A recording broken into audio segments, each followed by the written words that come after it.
And now, we give you Pagan news.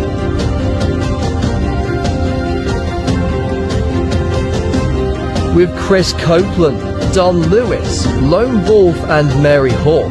News headlines for the Pagan community and to the world. I give you Pagan news.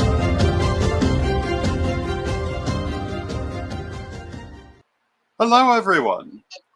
I'm Reverend Don Lewis. With me is Reverend Mary Hawk. Normally, we would be joined by our cohorts, Chris Copeland, coming to us from the Netherlands, but she is on vacation this month. And normally, we would be joined by Harold Sanford Carter, who is in New Mexico, but there seem to be some technical difficulties, but we do have reports from both of them. And we want to thank you for joining us. And we have what I think are some interesting stories for you this month. Some of them are quite at the moment. And I want to start with the recent controversy at the Paris Olympics. And if you've not been following the uproar, there has been a huge outcry about the opening ceremony of the Paris Olympics mocking the Christian faith with a parody of the Last Supper. And people up to and including the Speaker of the House of Representatives and members of certain political dynasties have had things to say about this. And it's very interesting to look at it. Here is a photo from the actual scene that caused the problem. And the complaint is that this is somehow a parody of Leonardo da Vinci's Last Supper. But you know, your opinion may differ from mine, but I don't see any similarity whatsoever except from the presence of a table. It's news to me that the Last Supper has a large blue man on a plate of fruit reclining in the middle of the table. I don't really see much of any resemblance here. And it's worth noting that the artistic director who put this on has publicly said that there was no such intention, and that in fact a different classic painting was being referenced, and that painting is called The Feast of the Gods by Jan Hermans van Bielaert from 1635, which is in a museum in Dijon, France, and that the point of it was to reference the Greek origin of the Olympic Games with a reference to Greek mythology. And yet people all over the United States are terribly upset about this mockery of the Christian faith. And there are a few things I think that behoove us to consider about this, including the fact that at best there is a vague resemblance to Da Vinci's Last Supper, and like I say, I don't personally even see that. It's not very close at all. The people who put it on have said, no, this is not what we were doing. Although apparently the French Olympics have apologized for any offense, but that does not come down to the same thing as saying that's what this was intended to be. There are a number of other things that Christians have objected to regarding this performance, including the depiction of the goddess Sequana, the goddess of the Seine River, who is shown on her horse, which is a historical way of portraying her. But they're attempting to say that this was a reference to Revelations. And in my opinion, this is very relevant to us for several reasons. One of them is the tactic that's being used. And we're going to be talking about the idea of Project 2025 in a few minutes. And these things directly correlate, because this kind of manufactured outrage has been a major tactic for many years now. And hello to Ed the Pagan in the chat room, who says it's all about origin stories. What he means by that, and I was about to get to this, one of the reasons that this is happening has to do with education. Um, there is a reason that when we look at Project 2025, limiting public education is one of its major goals. And if you look at the Christian nationalist community, they have limited the education of their young people for a couple of generations now. Anyone with any background in art history or European history or mythology would never have reached these conclusions. But these people don't have that background. They only know a very narrow set of symbolism, and they assume everyone else is using that same symbolism. And it's kind of important to notice that. The idea that this could have been a different classic painting would not have occurred to them because they're not familiar with any other classic paintings. The idea that it's referencing the Greek gods probably would not have occurred to them because they're not familiar with the Greek gods, even in a historical sense. And if you look at some of the comments being made, they're not even familiar with the origin of the Olympics within Greek pagan religion and why one would be referencing the Greek gods in connection to them. Though how you could miss it is utterly beyond me when every Olympic ceremony begins with lighting the Olympic torch with all kinds of pagan references, and has since the beginning of the modern Olympics. And I see that Harold is now here, and we're going to try to bring him on. But this, on one hand, this seems like a minor thing. It's also a major thing. It is an example of creating a fight where there is none, of putting people in a defensive position when there is no need for it, and of taking a relatively peaceful situation and making it into a fight. And these are all techniques. They are techniques of advancing certain religious agendas, which again, we're about to talk about.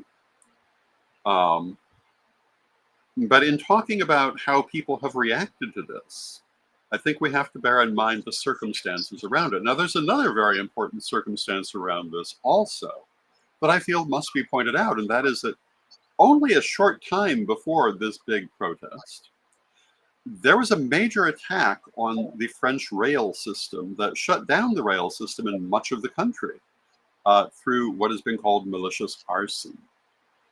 When I first reported on this on my midday program on Friday, only one person had been arrested who apparently had ties to Russia. I understand now that Interpol has arrested at least 250 people in several countries in connection with this attack, about half of whom are connected to Russia, and many of whom are connected to the conservative political party that just lost the French election. This is important to remember when we hear certain politicians, for example, in other countries, such as the US, use phrases like, it'll be a bloodless revolution if it's allowed to be, that violence is a real possibility here. That we are possibly watching an attempt at a violent reaction in France by a losing political party. And we need to pay some attention to that it isn't just rhetoric. And in my mind, as we look at this, this brouhaha over the opening ceremony, I don't know that it's unrelated, because these are basically the same movement, Christian nationalism, on both sides of these things. I think there is, and probably will continue to be, a concerted effort to create continuing issues here, and I think we should be paying attention to it. And welcome, Harold. And we are now Hello, Dawn. Hello, Mary. How are you? We are Harold, good. welcome. And how are you? Oh, I'm well. I'm texturing a ceiling, throwing some mud, doing some paint. So excuse my appearance. And you are currently in New Mexico, I believe, with Patrick McCollum. Yes, that is correct. And that is wonderful. So to wrap up this story about the Olympics, to me, this is just another installment on our ongoing coverage of the Christian nationalist movement and their attempt to continue efforts of manufactured outrage. One of the things that I would call your attention to, I already mentioned the way in which they restrict education for their followers. But the other is for at least 2 generations now, they've been feeding them constant manufactured outrage. And there have been studies done which have indicated that if you expose a person to, well, I think it was 2 months of constant negative messaging, you will move them to a state of constant panic. And if you look at these people, that's kind of where they're at and kind of what is being done to them. And I'd love to be angry with silly responses because this whole thing is silly. No educated person could have mistaken this for a parody on the Last Supper. But I can't really be angry about it because these people have been so manipulated. They don't know what they're doing. And I think that we need to be very mindful of that because there are a lot of them and they really don't know what they're doing.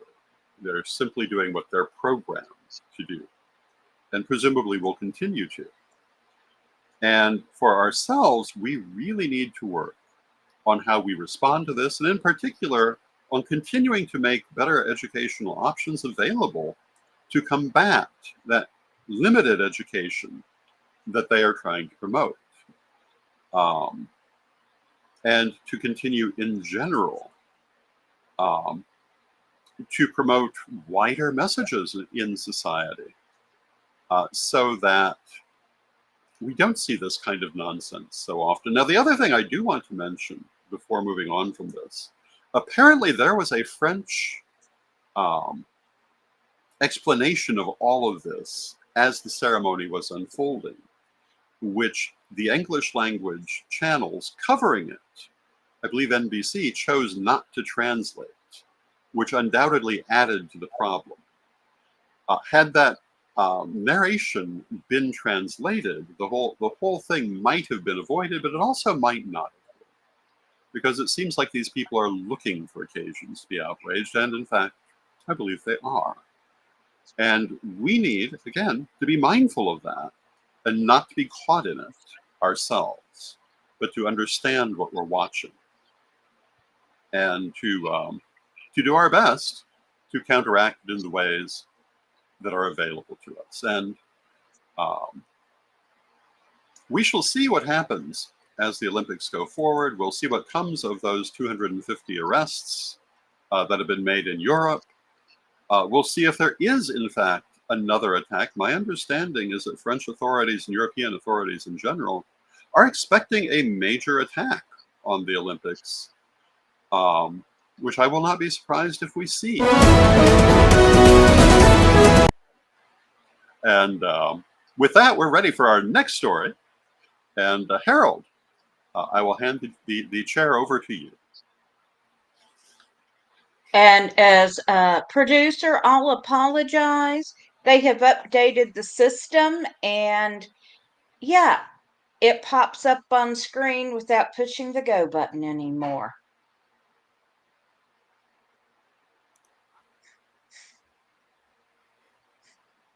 So Harold, do you want to introduce the segment before I hit play? Yeah, sure. What we have here is a pagan news segment in series of incarcerated pagans and what pagan leaders work with the incarcerated. And this is series 3. There will be another series 4. I had bumped into an organization that I've never heard of, that I've only heard pieces of. And it's very important that the pagan community is aware of this particular organization called Hematite Inmate Ministries.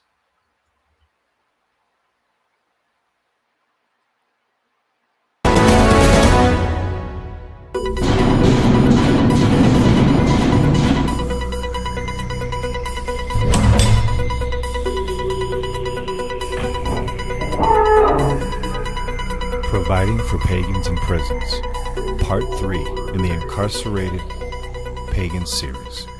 In a groundbreaking initiative, Hematite Inmate Ministries has emerged as a beacon of hope for incarcerated pagans. Founded on the belief that everyone deserves spiritual support, this collaborative effort brings together volunteers and those aspire to serve within prison walls. Their mission and purpose, Hematite Inmate Ministries, aim to foster mutual support and education among pagans behind bars. Their mission extends beyond conventional religious practices, recognizing the unique needs and challenges faced by incarcerated individuals. Ritual ideas, resources, and lessons are tailored specifically for this context, diverging significantly from those available to the unincarcerated population. Inclusivity and legacy. The ministry welcomes pagans of all persuasions, including those who have previously served time. It is inclusive. Approach ensures that no one is left without spiritual guidance during their incarceration. Notably, Hematite Inmate Ministry stands as a testament to the legacy of M. Maka Nightmare, whose vision continues to impact lives within prison walls.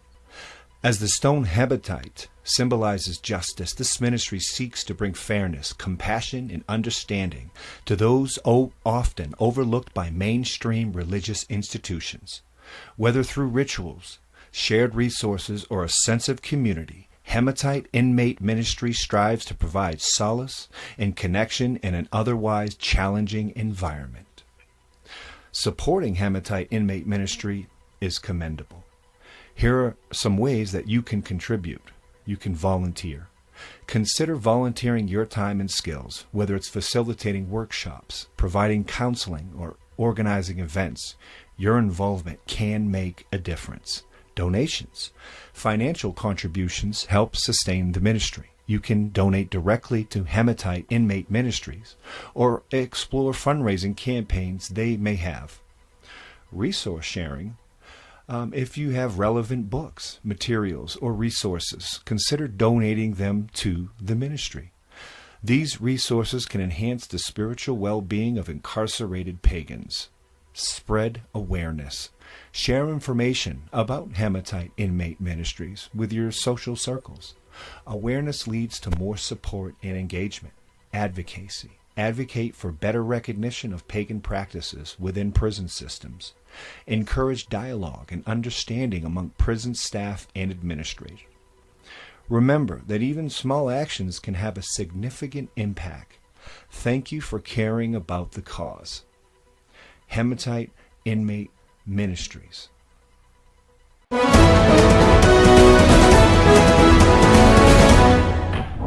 As we conclude part 3 of the incarcerated. Well, that's half of it. There's still more to that segment. That was kind of a halftime feel. Okay, I can bring it Is there back. any way you can bring that back? Great. Right where the certainly halftime feel can. is, please.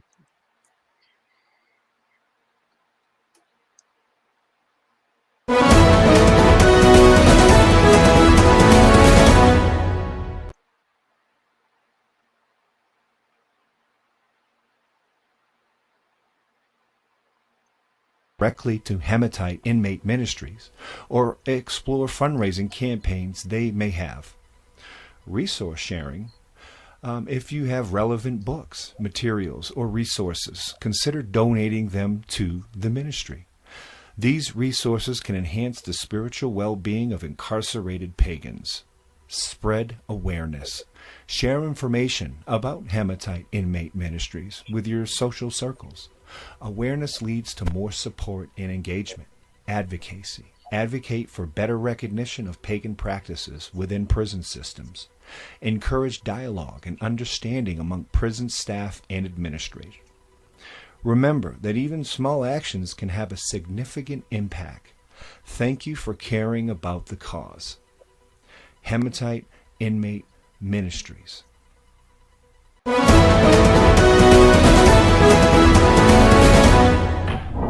As we conclude part 3 of the Incarcerated Pagan series, we find ourselves at a pivotal juncture. Part 4 will delve into the heart of the matter, identifying the passionate activists and dedicated team members who drive this transformative initiative. The activists within who are the tireless advocates behind Hematite Inmate Ministries. What motivates them to champion the rights and spiritual well-being of incarcerated pagans? We'll explore their stories, shedding light on the faces that remain hidden within our prison walls. Unveiling the team in the next installment, we'll lift the veil on the ministries team, from volunteers to chaplains. Each individual plays a crucial role in shaping the lives of those they serve. Their commitment transcends more duty. It's a calling to create a more compassionate and inclusive environment. Further research ahead. Our journey doesn't end here. We embark on a quest for knowledge, seeking to understand the intricate web of connections that sustain Hematite Inmate Ministries. Stay tuned as we uncover the names, faces, and stories that weave this remarkable tapestry. And with that, dear viewers, we conclude today's broadcast. This is Harold the Lone Wolf Carter, your faithful guide through the currents of pagan news and events. Remember to stay informed, stay curious, and above all, stay true to your quest of knowledge. Until next time, signing off.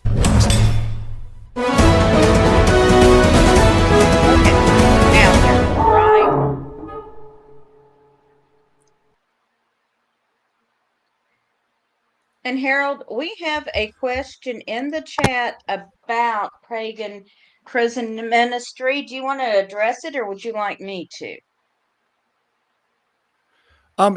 Either or, we both can. Okay, and Sandra Yeager asked, would prisons let volunteers in with ritual tools like anathema, for example? I can answer first. Most of prisons in the United States, and I'm sure probably on a global, are not going to let you have steel because it becomes a security risk.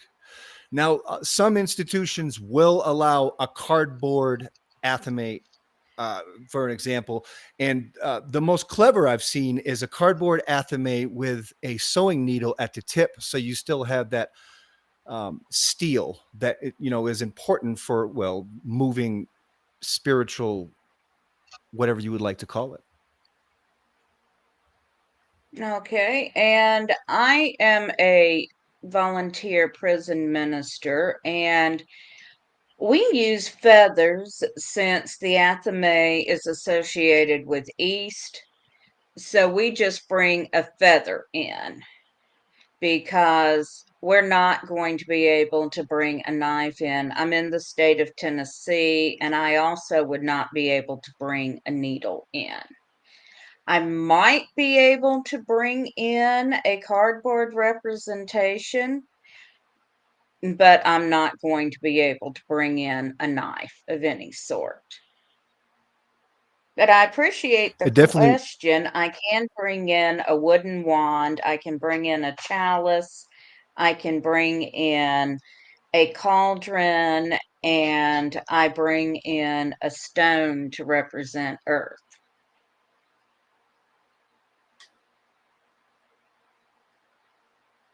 All right, and now I am going to talk a little bit about Project 2025.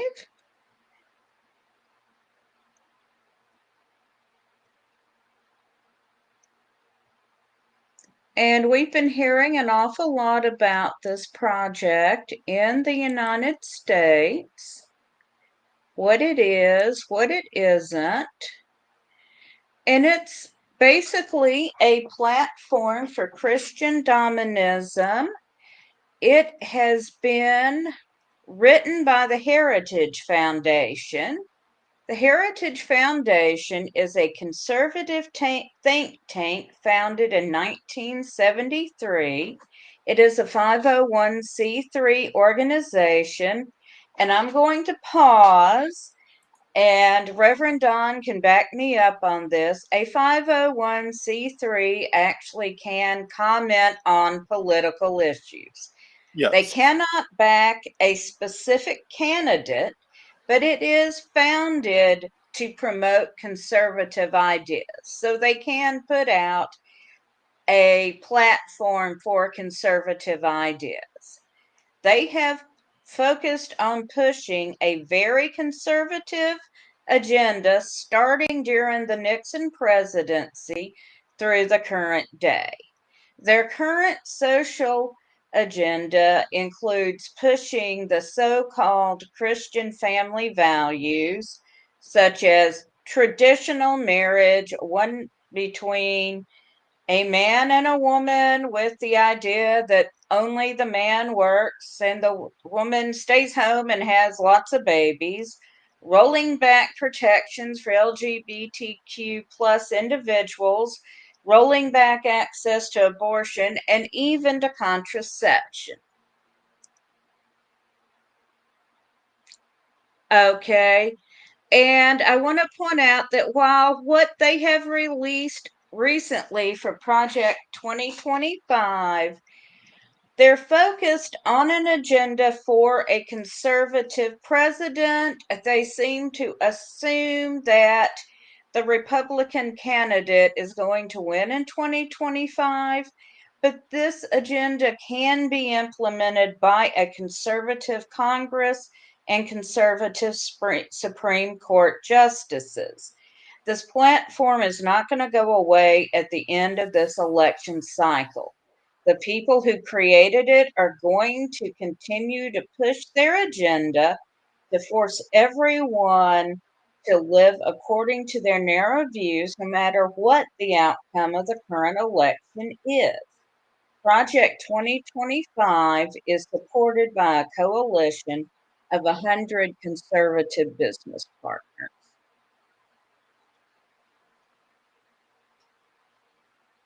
And now, let's see here. And here are some links for you. You can go to the heritage.org. You can look at the full text of the Project 2025 document. They keep moving it around. So I downloaded it. It's at pagan.world. I put it up on my blog here. It's at the top. You can download it. It's a large PDF. So I don't know if you want to try it on your phone or not. No, I didn't share that, but it's there. And you can go to the Heritage organization and see this coalition where they've got all their partners listed. And I highly recommend everyone doing so. Now remember, this is not going to go away in November, no matter what happens. I think that is probably the single most important point, that this issue around Project 2025 is not about any one election. It's a long-term movement that's been in process now for decades. It's not about any one office being won or lost.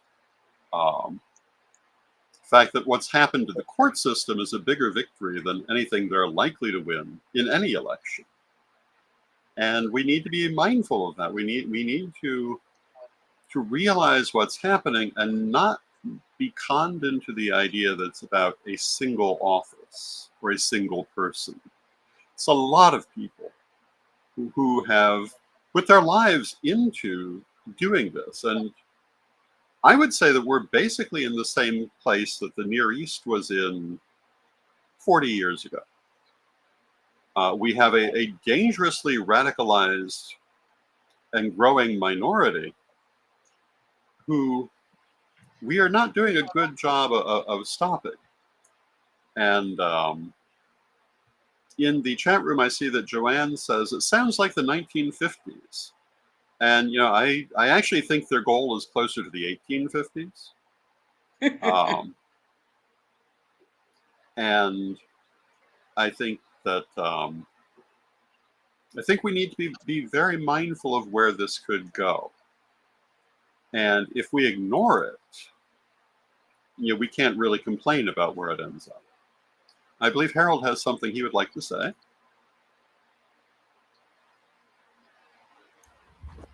Yeah, I wanted to comment on Project 2025. One of the things that I've seen is that if Project 2025 comes to full force, to full power, what's going to end up happening is a lot of platforms like Corellian TV, Divination TV, Pagan TV, Witchcraft TV is going to be attacked from this particular front. This is, and that's just the beginning. They're going to start having phone calls. It's going to escalate. And what I think is important is that all of these petty disputes within our community, we really need to have a solid front, because if it does happen, it could affect all of us. Thank you, Harold. That is very, very true, very insightful. Very true. And I would point out that when I was a child, the city of Beirut was considered to be the Paris of the Middle East. It was a center of culture, a center of urbanity. But by the time I was a young man, it was a dust heap. They had battled themselves into utter ruin. And I don't think it's ever really recovered.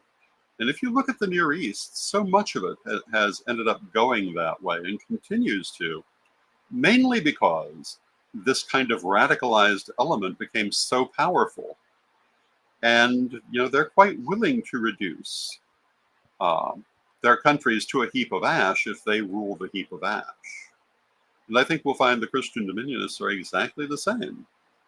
And, we still are in a position, although not nearly as good a position as we were in 10 or 20 years ago, where we can organize and work against this, but we must do so.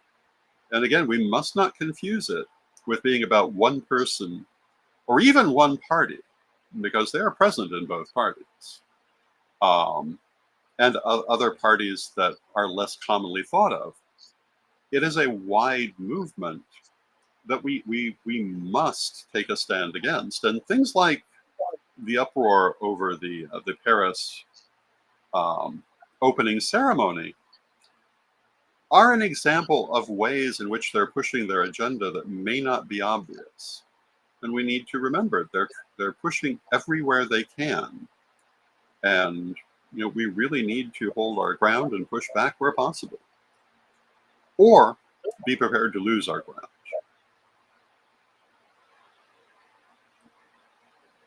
And I believe with that, we have updates from Chris Copeland about the stories from Europe that she has been covering.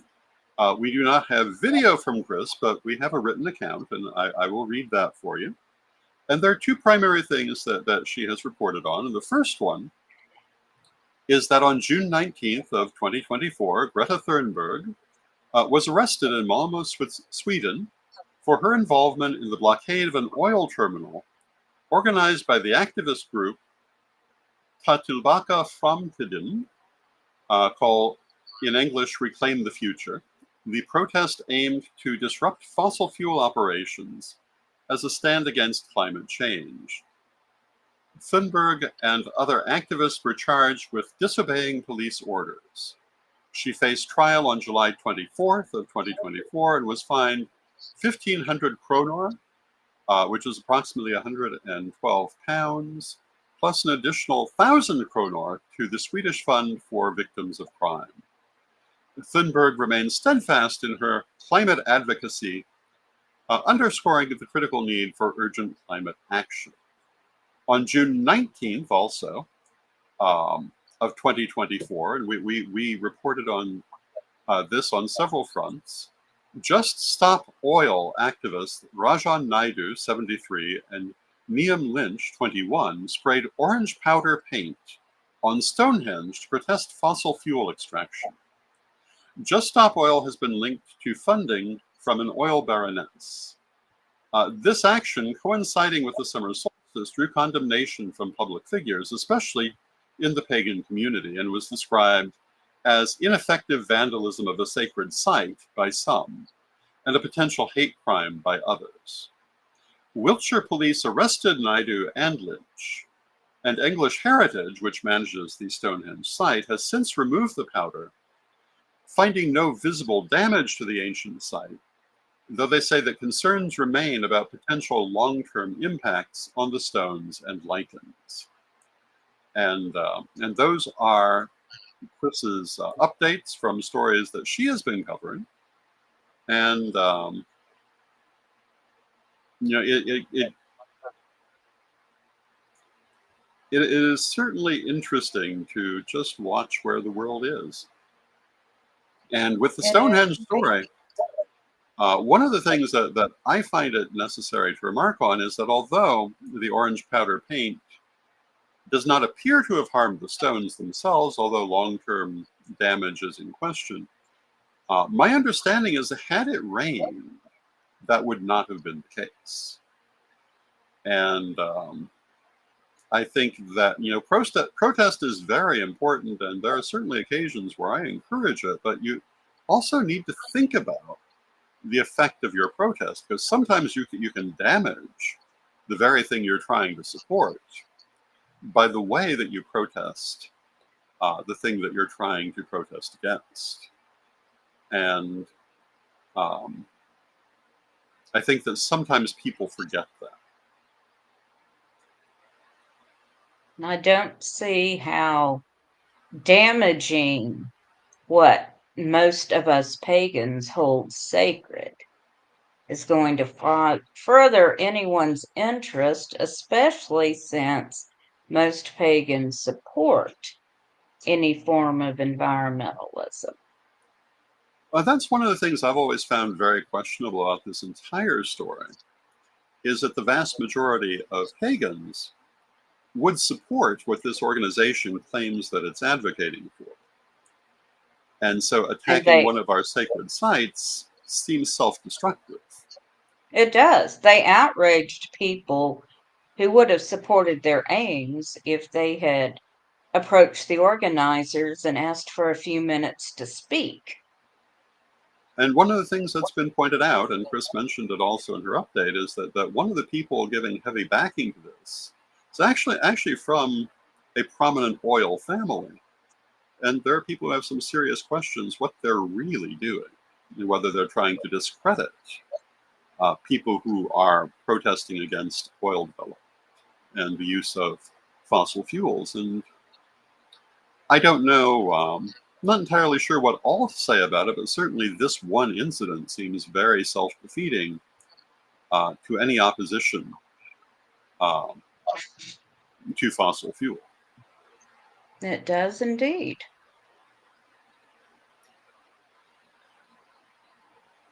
And speaking of protest, I think that our final story is on protest from a different corner. And with that, we'll turn the chair over to Mary. Yes, and I am going to share some disturbing news from my home of Nashville, Tennessee.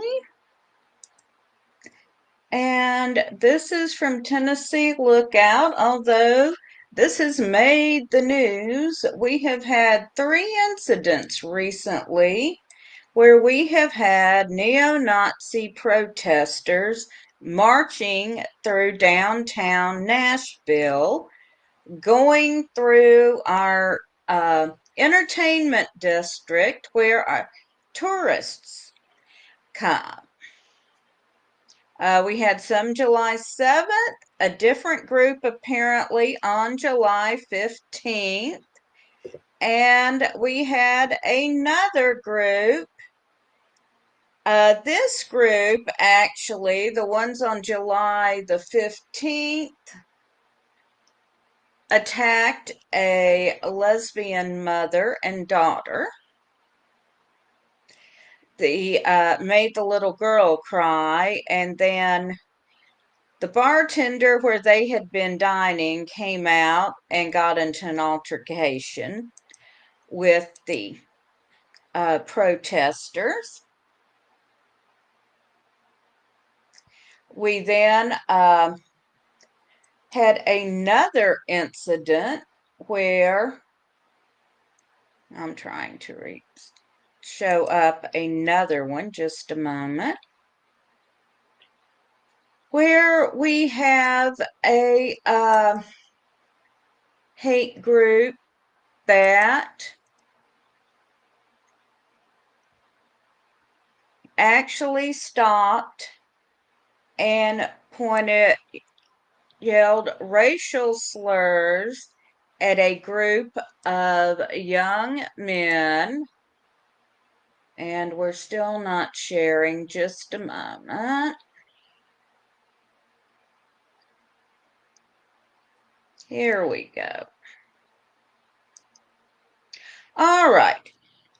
They were hurling racial slurs at a group of young black men, or children really, aged 9 to 15, who were drumming downtown. They do this every weekend to raise money. And so the police helped the kids move along, but they didn't really do anything to stop the protesters. And we have had now a march on yesterday on the 27th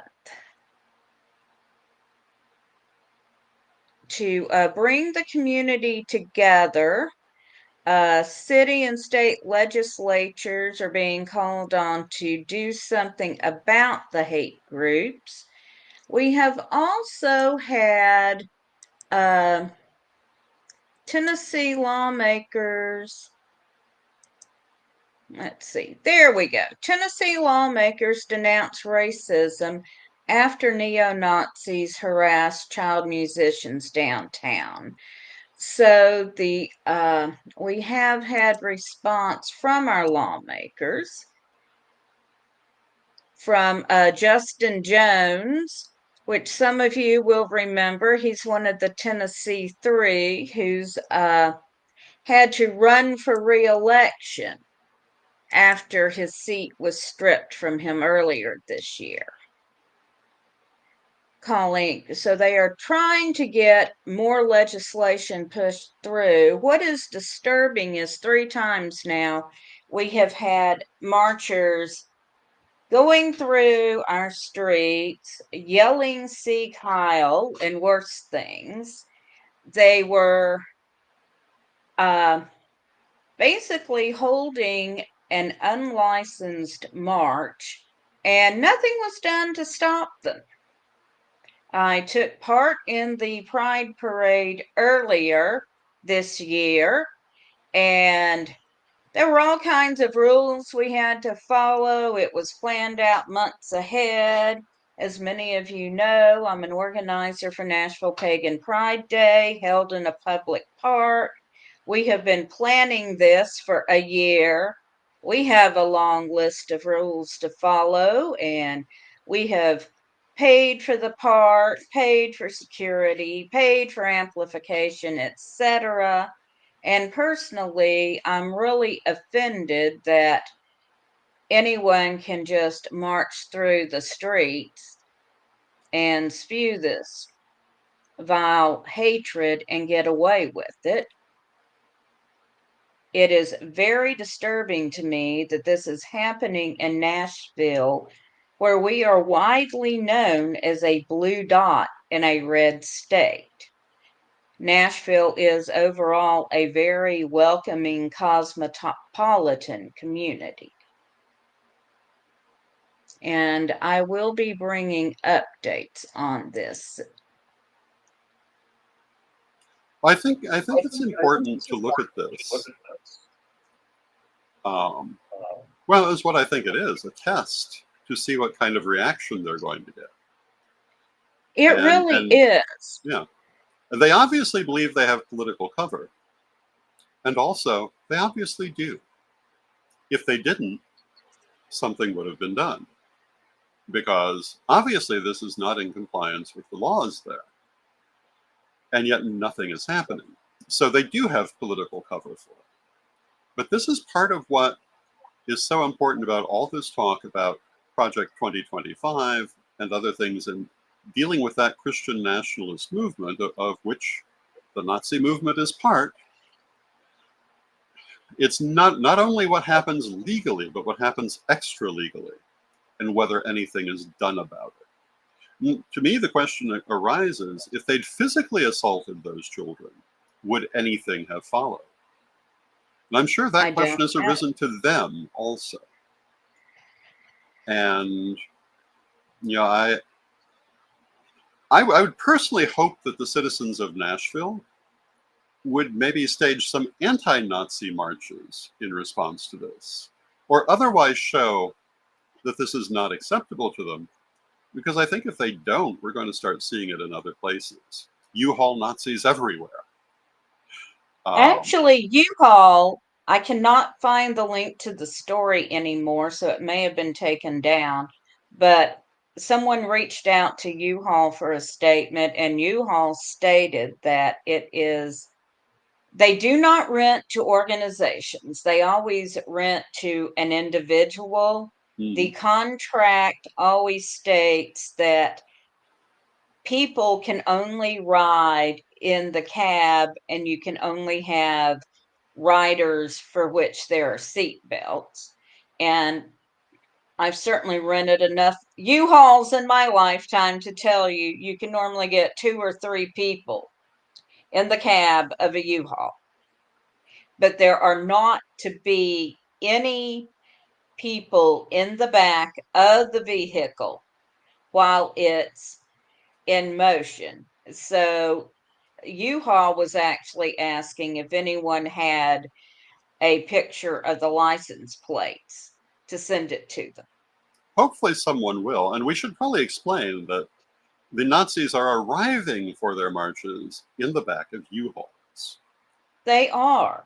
So if you witness Nazis arriving anywhere in the back of U-Hauls, get a picture of the license plate and send it to U-Haul and let them know. And realistically, without that information, there's not much U-Haul can do about it, because they don't know what individual is renting these. But obviously, they're not concerned with U-Haul's rules if they're not concerned with the laws of the city. Right. But they have sounds like there's more possibility they would be held accountable for breaking U-Haul's rules than apparently the actual law. And At that's least the thing. U-Haul can refuse to rent to Yeah. Joe Nazi anymore. That's the thing that I think we must also emphasize. When we talk about things like Project 2025, we're talking about people wanting to put things into legislation, but also not necessarily doing them all legally either. They're looking for coverage for things beyond what they're actually admitting.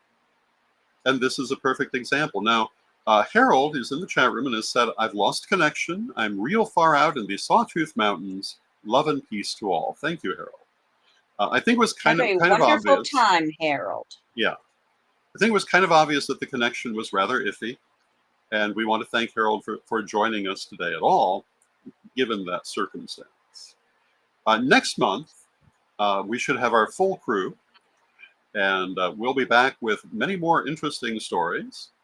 I'd love to say there will be no more interesting stories, but that is not the world we seem to be living in. I'm sure there'll be plenty of them.